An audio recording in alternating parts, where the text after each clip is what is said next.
Hello and welcome to Gripping History. The following video will contain a somewhat brief overview of the Colony of Southern Rhodesia and its history, discussing the colonization of the Matabele land, conflict with the natives, its self-governing colony, and other such occurrences. This is a less covered subject, as Rhodesia after the Unilateral Declaration of Independence, commonly known as the UDI, is a lot more focused on. Among other things, I hope to give an insight into Southern Rhodesia's lesser explored area as a colony.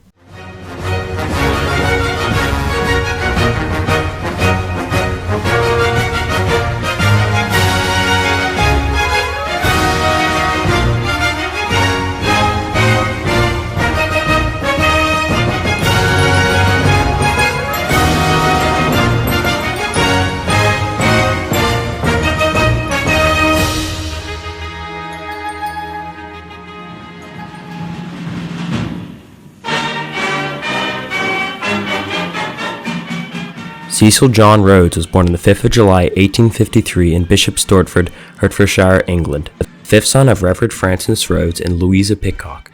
Went to grammar school for a time, but in the end was taken out and studied under his father. He was often sick, and his parents worried he would suffer from tuberculosis. So under the belief they sent him on a sea voyage in warmer climates, he would recover.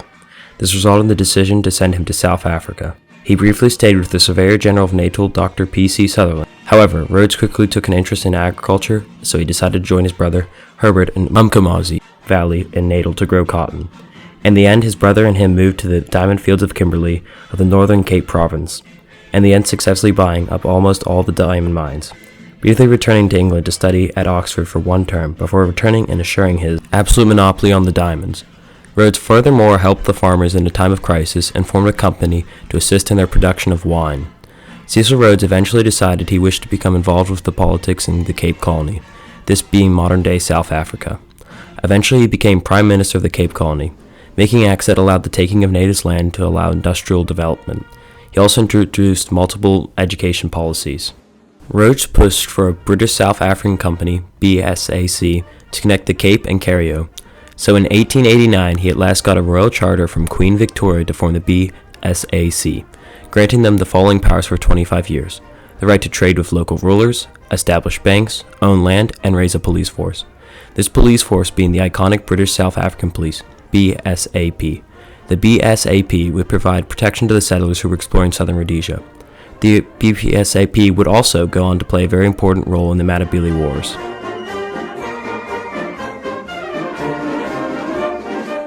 The Matabele people were a tribe of Zulus who conquered modern-day Zimbabwe and set up their own civilization in the region. This expansion to the Zulu Empire would conflict with the expedition of Cecil Rhodes and the BSAC. The First Matabele War would be triggered following the Matabele raids into villages that were under the protection of the company. After the chief of the villages refused to pay tribute to the king of the Nadabeles, Lubangula, these raids were extremely violent, with every villager being slaughtered by the Matabele raiders. The first engagement of the war would take place near the Shangani River on the 25th of October, 1893, where the columns of Major Forbes of the BSAC were attacked by 3,500 Matabele warriors. The battle would be a bloodbath for the Matabele warriors, because the BSAC soldiers had 5 new Maxim machine guns, the same guns that would turn World War I into a bloodbath of young European men 20 years after its creation. Witness of the battle described the slaughter of the Maxim guns as being like watching grass being mowed. This battle would result in the deaths of over 1,500 Matabele warriors at the cost of 4 of the soldiers from the company. On the 1st of November, 1893, 5,000 Matabele warriors, including 2,000 riflemen, would engage Major Forbes' column at the Battle of Shangani, and just like the last engagement, the Matabele warriors would stand no chance against the superior technology of the company, losing over 2,500 warriors in the engagement. After hearing the news of the crushing defeat at Shangani, King Lubangula would flee the Matabele capital of Bulawayo, setting the entire city ablaze during the retreat, destroying all stores of valuables, weaponry, and ammo. The next day, the columns of the company would march into Bulawayo and raise the Union Jack atop a tree, which hadn't been destroyed by the savage fire, and instantly got to work rebuilding the village. Major Forbes would attempt to offer Lubangula peace, but no response was given, and thus he was forced to give chase to the Matabele columns. This choice would result in the last stand of the Shangani patrol. On the evening of the 3rd of November, Major Allen Wilson's forward patrol would break with the main columns of Major Forbes, as the column was being slowed down by bad weather. Major Allen Wilson would have his small patrol of just 37 men cross the other side of the Shangani River before the rising tides made it hard to cross, and was quickly encircled by Lumigula's remaining forces. Wilson would dispatch 3 of his men to return to Major Forbes in order to inform them of their situation and request assistance. However, Major Forbes was unable to get to Major Wilson's position in time, resulting in the most significant loss of life the company had endured, losing 34 of the 37 men, including Major Wilson, at the cost of upwards of the 500 Natablee warriors. The Shangani Patrol, as it would later become known as, would become an infamous part of Rhodesia's military history, a strong sign of bravery and dedication to duty that the Rhodesians would expect from their army, comparable to events such as Rorke's Drift or the Alamo.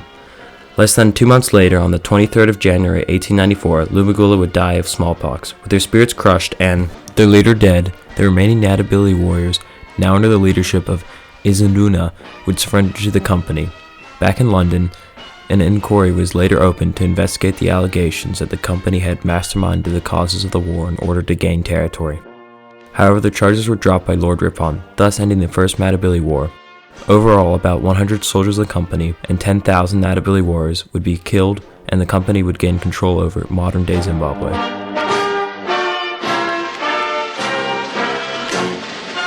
It was found by the Southern Rhodesian Legislative Council in the 1920s that BSAC rule was no longer practical. There was discussion of the Rhodesians' inclusion into the South African Union. However, the Rush negotiations were found to be unfair and the Rhodesians decided not to. So instead, on the 12th of September 1923, the land of Rhodesia was officially annexed by the United Kingdom. Following this, on the 1st of October 1923, the very first constitution of the Colony of Southern Rhodesia was ratified. Upon this, Sir Charles Coghlan was put in the position of Premier of Southern Rhodesia. In 1924, the Southern Rhodesian Legislative Assembly, SRLA, was formed, who would act as the legislative body of the Colony of Southern Rhodesia. There was also meant to be an upper house called the Legislative Council. This was never to be.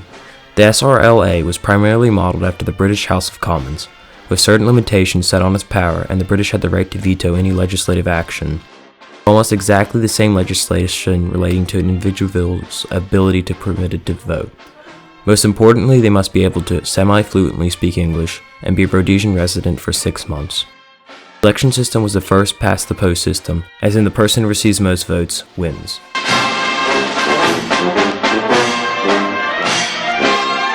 The Colony of Southern Rhodesia joined World War II shortly after the invasion of Poland by the Germans in 1939. With a total of 26,121 serving in the armed forces, and of these, 8,390 overseas, being involved most notably Europe, the Mediterranean, Middle East, Burma, and East Africa. Not only in men did they contribute, but they were also involved in the Empire Training Scheme, which was responsible for the instruction of 8,235 Allied airmen. These men were being trained in Rhodesia by Rhodesians. Rhodesia sent white and black units to fight in East Africa and the Mediterranean.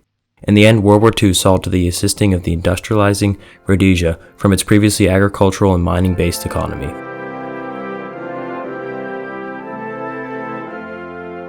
On the 1st of August 1953, Southern Rhodesia would be placed into a federal union with Northern Rhodesia and Nyasaland, modern-day Zambia and Malawi. The union was the United Kingdom's way of easing raising tensions resulting in the demands for independence from the empire.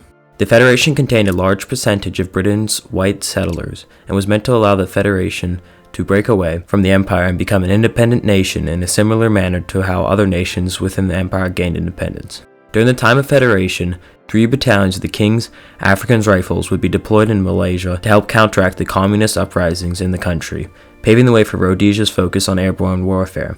The Federation would exist for 11 years until it broke apart on the 1st of January 1964, after it was expected that Nyasaland would be better off being independent. However, this break in the Federation caused Northern Rhodesia to also split with the Federation, become modern-day Zambia. With the loss of Northern Rhodesia, Southern Rhodesia would adopt the name of Rhodesia, resulting in raising tensions between the government of Southern Rhodesia and Britain, ultimately resulting in the unilateral Declaration of Independence in 1965.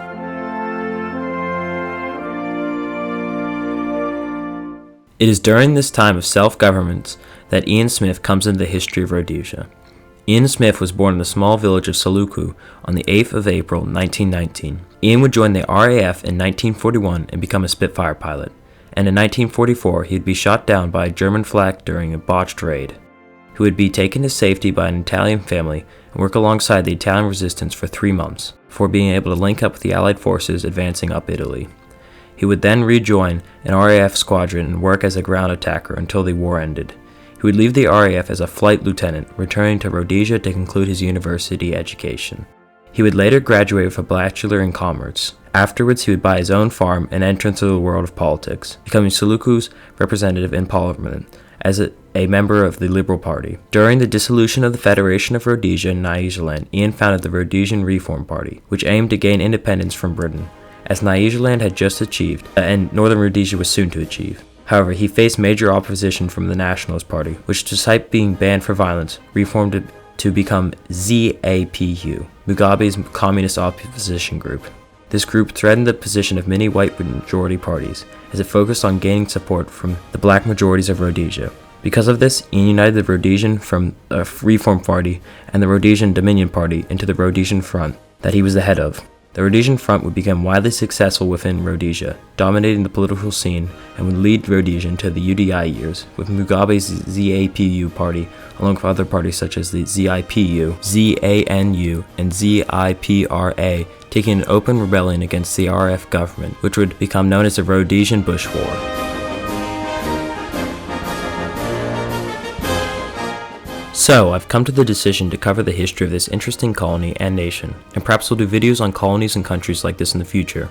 Be sure to watch our upcoming video on the independent Rhodesia, and subscribe to find out about our newest videos being uploaded. And as always, have a nice day.